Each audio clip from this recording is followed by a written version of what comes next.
Today on the show, we'll be going over the listing consultation. Later, how to choose your own brokerage as a new agent. Don't go anywhere because real estate gold starts now.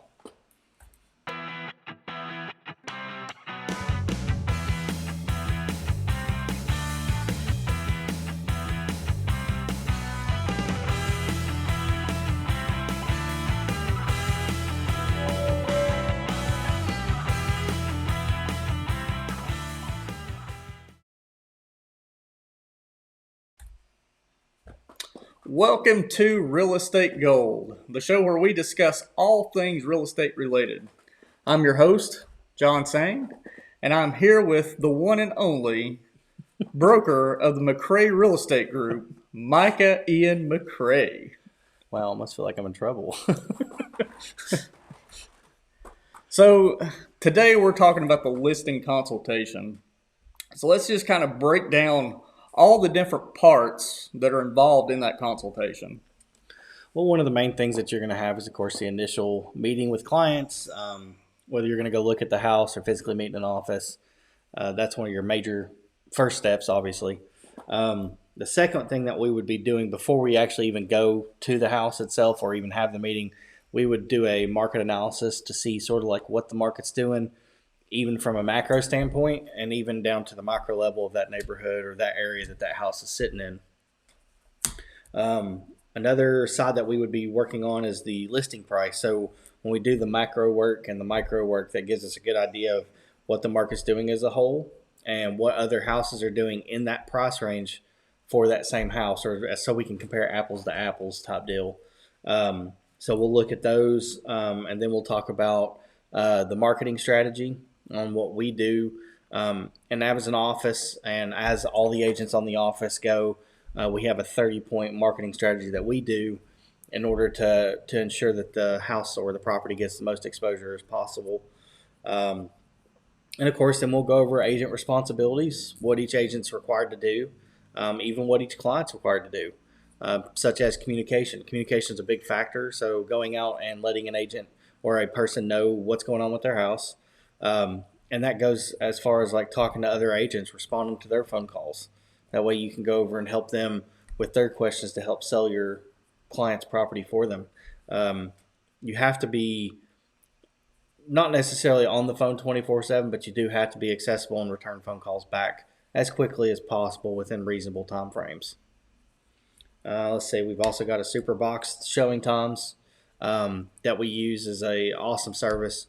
It handles doing automatic basically appointment times for any other agent in the area, so they can call this company and set up an appointment for that particular property. They can also set them up online or even on an app. And what that does is it allows, even if we're not accessible at that moment, an agent can go ahead and plan out however many houses are showing. If they're showing more than one, they can go ahead and plan that out and get those appointments sent out and get approved automatically or sent to the owner, and the owner can say, yes, this time works or doesn't work. So let's go back to the initial walkthrough of the property. So let's assume that this consultation is taking place at the property. Yeah. When you do that initial walkthrough, what are some of the things that you're looking for in the home to kind of help you gauge what, listing price, all these different factors? So a lot of the things will depend on what kind of house it is, where it's at. And so what we'll do is let's say we ballpark, we're thinking the house is worth like, let's say $300,000. Okay. Then we're going to go look at all these other properties that are on the market right now, or that have sold within a past time frame of like, let's say 3 months or 6 months. And we're going to go back and look at those and say, okay, well, is this property average? What does it take to be average with the rest of these houses that were 300 or sold for 300? Is it above that price range? It may be that the house is bigger or than the rest of those houses that were $300,000. It may have granite countertops, whereas others had Formica, for example. And the way that the market's gone lately, it has pushed up the lower price ranges of like 150 to 200, for example, where Formica was acceptable. It's pushed those up to like in the 250 to 260 range. Whereas that also has pushed up the other average condition properties for 300 and 350 and 400, et cetera, et cetera. So all those price ranges have been pushed up. So the average for this particular house may require granite. It may not be allowed to have Formica, or it may be allowed to have Formica in certain areas, may not. So we're going there to inspect and see what does it have or doesn't have that meets the average condition of the rest of the houses that sold for that price range. Yeah, and I would kind of add to that because a lot of the data that we pull, it may or may not be 100% accurate. So if you've done any kind of updates or remodels to your property, that may or may not show in the tax records. So a lot of times we'll ask the homeowner, have you done any updates before we even go out to the property? Awesome. Well, if they did, what did they do? Did they update the bathroom? Did they put granite in the bathroom, or did they do a walk-in shower, or is it still a fiberglass tub shower combo? Those kind of things matter, and that's why, since tax records don't always record that kind of data, it's good for us to know those things so that we can compare it, like I said, apples to apples and not apples to oranges, and give you something that may or may not sell. Right, so quickly. now let's get into the part that makes most people the most nervous when it comes to these listing consultations, and that is signing the documents. So what are the main documents involved in a listing consultation? So we've obviously got a listing agreement. Now we do exclusive listing agreements in this office, which basically just means that we work for you. We're not going to let somebody else go out there and list that property with us. It's basically just us that's going to do it. We will have a confirmation of agency, which basically says that we work for you and you alone. Now there are some agents that will, if they have a listed property, they may go out and try to double side it, or they'll bring the buyer and they'll have the seller at the same time, which, unless that buyer is unrepresented or they have experience, buying and selling houses or something like that, I typically will let that person go to a different agent, and it'll probably be somebody in my office, but I will not do both sides of that unless I know they're experienced and they're capable of handling and negotiating and have their own ability to do their due diligence, that kind of thing. And then at that point, they're still unrepresented. I will still represent my listing because my loyalties will lie with the person I initially started that deal with. And then that way, now if we have an unrepresented buyer, I'll make sure that they keep all their paperwork legal, their time frames are still on point, I'll ensure that they get all their stuff where it needs to go. I'll still handle that side of it, but as far as like the representation side of it, I don't represent them at all. I'll just help my sellers. That's the people I work for.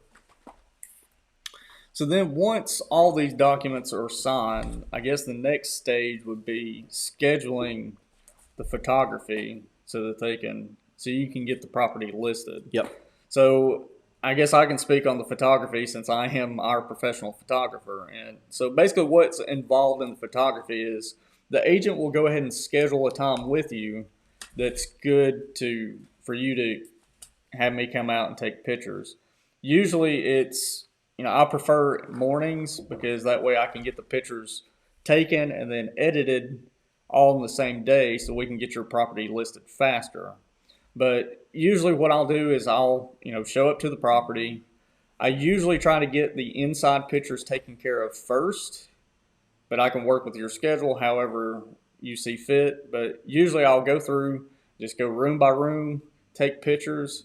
In advance of me coming out or the photographer coming out to take pictures, you want to kind of just walk through the house and just kind of pick up all the clutter, that sort of thing. But no, we just go room by room, and then we'll go outside. I'll take pictures outside. That's pretty much it. So that's basically, once I get all the pictures, I come back to the office, I upload everything, I edit them, and then I'll send those to the agent, and they start the process of getting your listing on the market. And of course, that's when our marketing plan really kicks into play. Once the photography's done, we're taking it live, whether it's an agent or me. We have, like I said, a 30-point marketing plan that we'll go through that thing step by step and get everything done on that list to get your property the most exposure as possible. So, what are some questions that the homeowner should ask the agent during this consultation? What are some good questions they should be thinking about? Well, one is how much of a professional your agent is going to be. Um, because, and not that you should ask them directly, are you going to be a professional type deal, but you should gauge it by several other questions. One, is it your job? Is this a full time career option for you? Or is this a hobby? Now when I say full time, they could still have a full time job and do this full time too. The reason being is when I look at somebody that's going to be a professional agent, somebody who's going to make this their career, or even handle two jobs at one time, it doesn't matter to me personally. But if they're going to handle it as a professional, they're constantly learning, they're trying to get better, constantly honing what they do, and working on it and improving their skills, those kind of things. That is what I consider a professional. Now, is a professional going to be working 10 hours a week or 50 hours a week or even 60 hours a week? It depends on that person. I know of multiple teachers that started out and were still working as teachers. I know one that's still a teacher, a basketball coach, and is actually a full-time realtor on top of that. And he's very good at what he does. But I would consider him a professional, even though he is a teacher and basketball coach and a full-time real estate agent. To me, that's still a professional, and he acts like a professional. You wouldn't know he was a teacher just by looking at a couple houses with him. You'd think he was a professional. That's one of my biggest things that I would look for and ask questions about would be whether they're going to be a professional. Ask questions that will lead to that. Is this their full-time job? Are they new? And new's not a problem, I want to say, because there's everybody starts somewhere. However, it's their mentors or their people that are support that are going to help them get to where they want to get to. Do they have a good support staff? There's a lot of offices out there may have like 50, 60, 70 agents. And not that that's a bad thing. It's just, unfortunately, the training's not always there for those people because the staff is so spread thin between everybody that sits in that office that they might as well not have anybody.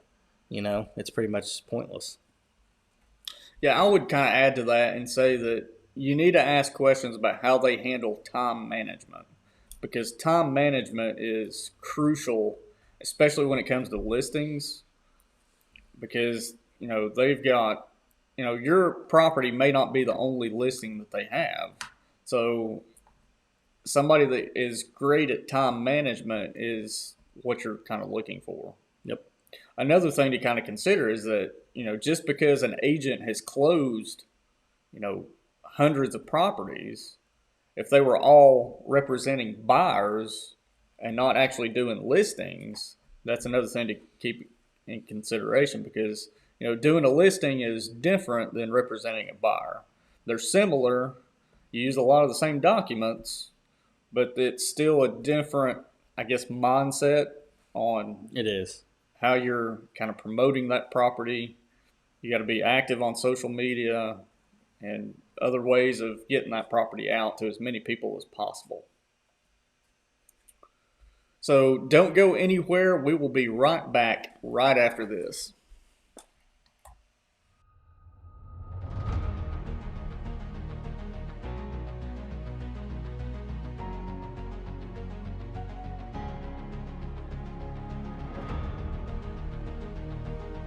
In Tennessee, the seasons come and go. But our season never ends.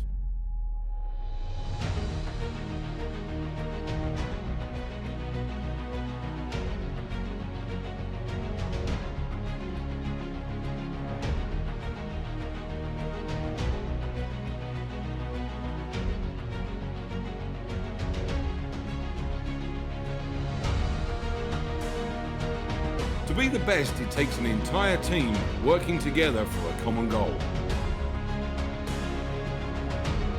The McRae Real Estate Group has a mission of changing the real estate industry. We value our clients and believe in serving with humble integrity. We are data-driven and use science to influence our decision-making.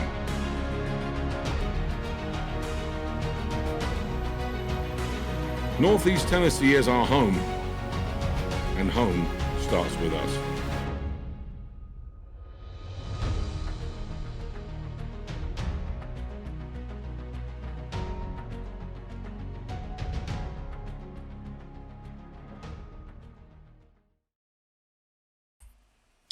And we are back.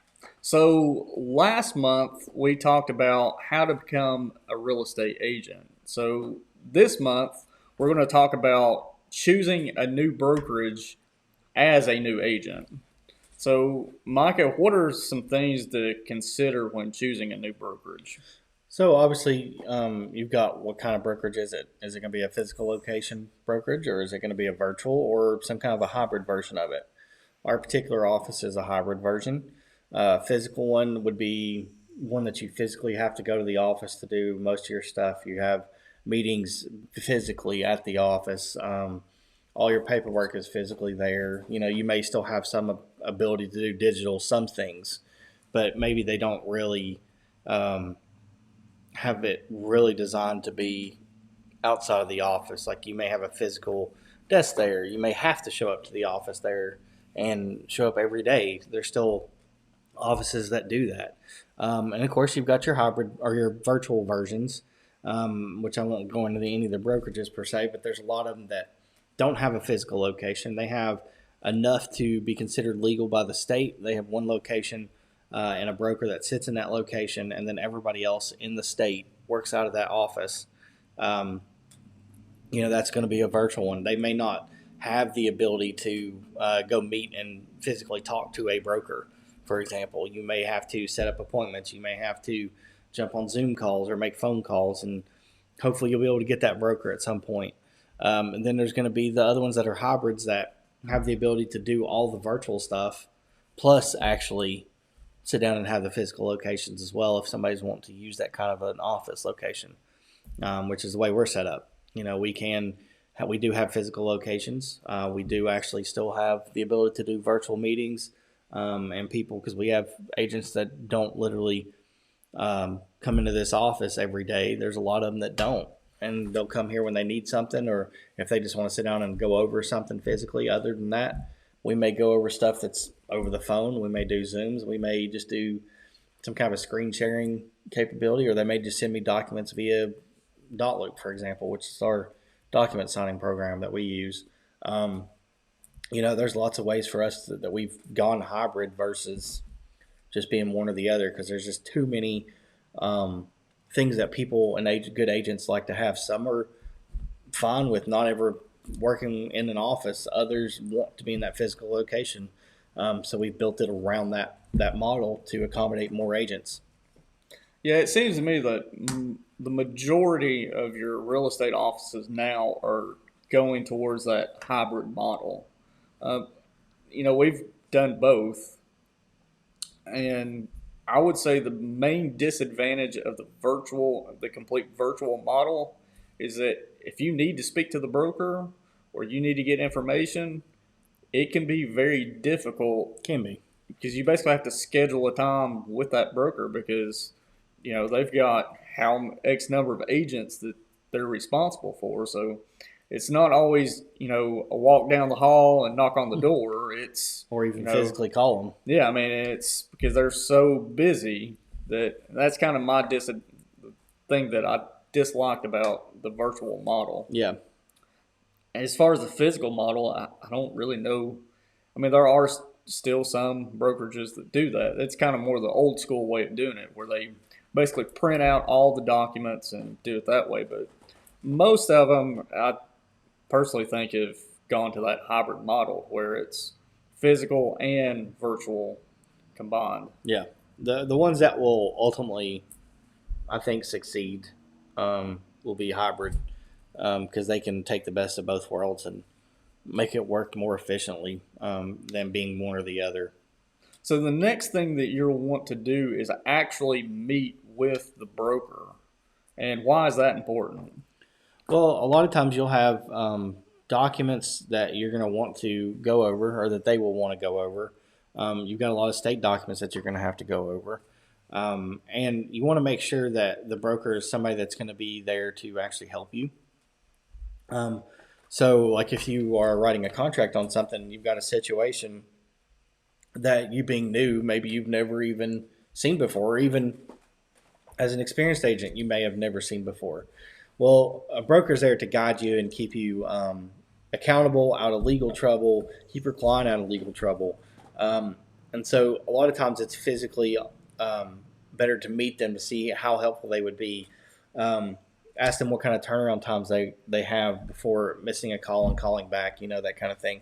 You can start to get to know their personality and how they're going to be there to help you succeed in your business and keeping you basically accountable to what you're required as an agent ethically and legally, and make sure you're accountable to those things, because those will end your career very quickly if you're not careful.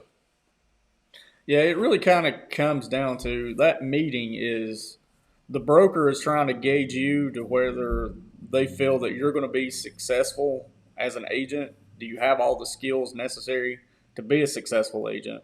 But from your standpoint, you need to make sure that you like this person. Use your instincts. Do I like this person as a broker? Because you're going to be dealing with this person a lot. Yep. Because any questions you have basically have to filter through the broker. There are plenty of experienced agents that you can ask advice to, but it really comes down to what does the broker say? The other thing is, do you like the office environment? Is this someplace that you feel comfortable in? Do you think you can get a lot of work done in? If you don't like, if your instinct comes in and says, something's off, then you might want to consider looking at another brokerage. So some of the other things is, what type of training do they offer, and why is training so important?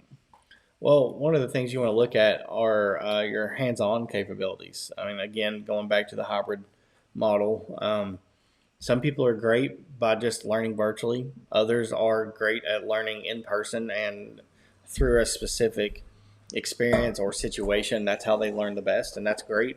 That's one of the ways that I like to learn, but I also can learn virtually. So I like learning both ways. So one of the things that I like to do is offer hands-on one-on-one training whenever possible, and help walk people through specific situations, which is why, I'll answer questions. I'll get all kinds of phone calls specifically about a certain situation or a problem, or even sometimes how to fill out a document that maybe didn't come across as something normally that they would use. What is this document for? Or what is this, when is this really used? And is this the best one to use for this specific situation? So when we go through training and we teach agents stuff, a lot of the beginning stuff is hands-on. Obviously we have training manuals, that kind of thing that we've created and that we hand out. We also have training videos, those kind of things. And we actually have a consultant that we bring in too that also helps. And she's a great coach. And whenever you're an agent in this office, you get the opportunity to work with her. And she'll help you move by leaps and bounds in what you're capable of doing. But we offer training in a multitude of different ways, whether it's from outside training from other people, or whether it's hands-on training with us, or whether it's manuals, reading, videos. We offer different kinds for different people and how they're capable of learning the best way. So now it comes to the big question, and that's the money. Yeah. So something you need to consider is, what kind of fees does this brokerage charge? Yep. And what are the commission splits? So kind of break those down for us. So these models can differ from office to whether you're working on a team in an office. There are a lot of teams that are popping up, becoming more popular every single day, as a matter of fact. And a lot of those teams operate under an actual brokerage outside of the team. So not only do you have a split with that team, you also have a split with that office as well. So you have two different fees that are going to come out against, or splits that are going to come out against your commission check. So you've got those things to look at. You have your monthly fees that a lot of brokerages charge. You're going to have, what are they supplying for those fees? What is the team even supplying for your split that you're going to be getting? Is it just support as far as like when you're out of town, you've got other people that are going to help you, or are they going to work on leads for you? Are they going to handle all of your marketing, or do you pretty much just go in and get documents signed and work on sort of being like the person, the liaison between that client and the market, and then the team handles a lot of the back end stuff? How's that system set up? And to you, is it worth that split? Because there's some teams that will only pay you 30% of whatever you work. So out of that 100% of that commission, you get a 30% check. And then on top of that, you're going to take a split to the office. There's a lot of really expensive ones out there. And not all teams are created equal either. They may be charging you those kind of fees, but maybe they're not that good in the first place and not worth the money. So it may be looking at multiple teams, multiple offices, brokerages. Maybe you want to start off as a solo agent, build your own team. Who knows? There's a lot of different fee structures and things like that. So maybe it's something you want to get out there, look at different offices and see what those splits are and whether it's economical and what they provide for those fees. So next month, we'll be taking a closer look at setting goals as a new agent. But hey, do you know what time it is? It is time for the market report.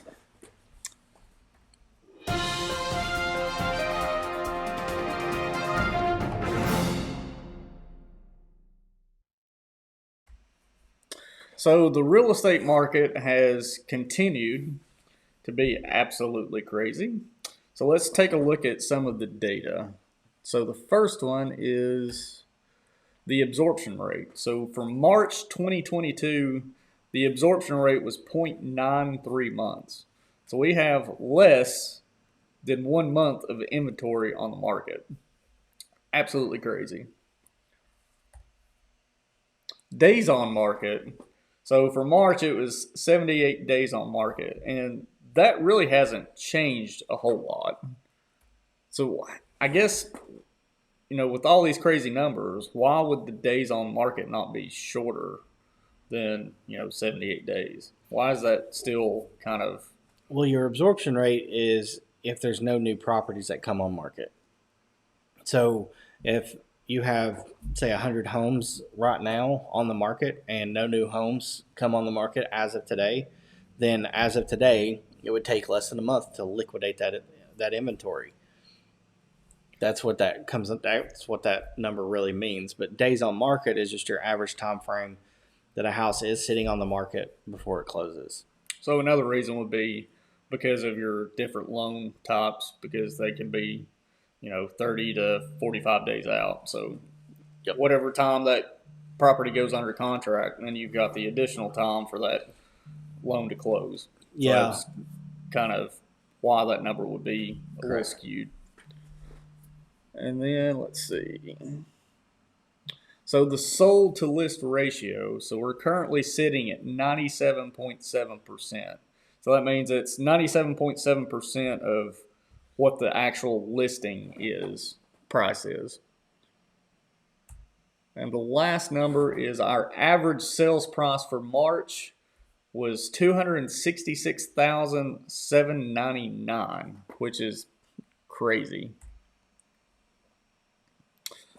So we do have one question that came in, and it is, should I go ahead and get a home inspection before I list my property? So that's a double-edged sword. I'll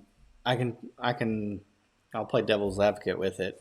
But the original thought process behind a home inspection report is to tell you all the major things, and even the little things for that matter, that are wrong with the property. Well, if you're looking at it from a listing standpoint and you go ahead and get that data up front in your hands, then you can go ahead and fix all the major things. You can say, okay, well, we know this is an issue, this is an issue, and this is an issue. We can go ahead and get that taken care of before we ever hit the market. And then you still have access to that report, so you can hand it off to any buyer that's qualified and say, okay, well, these are pre-approved buyers right here. Let's go ahead and hand them the report. And if they're interested in making an offer, then we'll give them the report. And then they can make a decision that way. So that shaves off a lot of your time frame from point A to point B to close. So whenever you can get that problem out of the way, that's the reason most properties actually fail to close, is because of the home inspection. It's not due to an appraisal. It's not due to financing most of the time. It's literally due to home inspections. So if you go ahead and get that problem out of the way up front, you already know what you're working with. The buyers already know what they're working with before they write you an offer, or as they write an offer. You can get all that stuff handled up front and taken care of.